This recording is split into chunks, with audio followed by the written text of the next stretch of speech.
if you want to really understand what the Japanese food is all about, it is inevitable to approach from interdisciplinary perspectives. My name is Morita. I'm the instructor of the module called Itadakimasu, Food in Japan.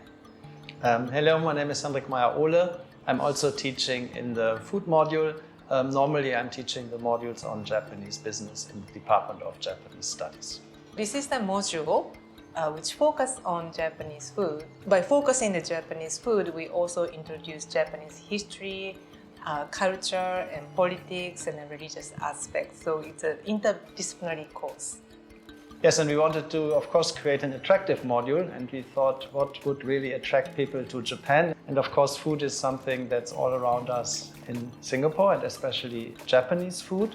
Through the food, we teach about all the other aspects around that. One of the elements in this module is the students learn tea ceremony, and I think it is very important component because through the experience, students can learn the Japanese etiquette and why that etiquette is important. And we also introduce the religious aspect, how the tea ceremony itself was influenced by the Zen Buddhism, which was popular at that time. So what I want students to experience is not just the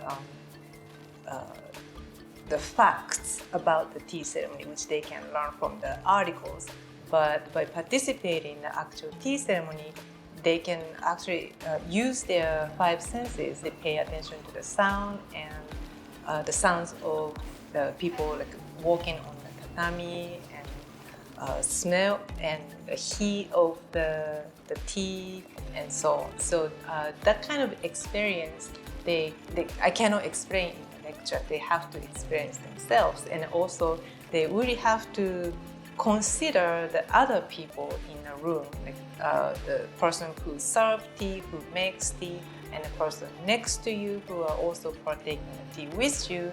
And all of this setting is very important, and it determines how you should behave and what you should say and how you treat the object and appreciate the setting. So those things, I think it's very important for them to have the hands-on experience in this culture room. What they also learn is, of course, that in Japan, the food is not just about the food, but also of the processes of producing the food, the processes of serving the food, and then that if you actually eat in Japan, you also have to show your appreciation of the processes that are behind that. And I think the tea ceremony is a very good vehicle to introduce students to this aspect. So in the first lecture, I asked students, what is your favorite Japanese food? And the number one is always sushi, and the number two is sashimi. And they think that that's a Japanese food. But I started the history lecture saying that the sushi is not originally from Japan. Actually, the origin is in Southeast Asia.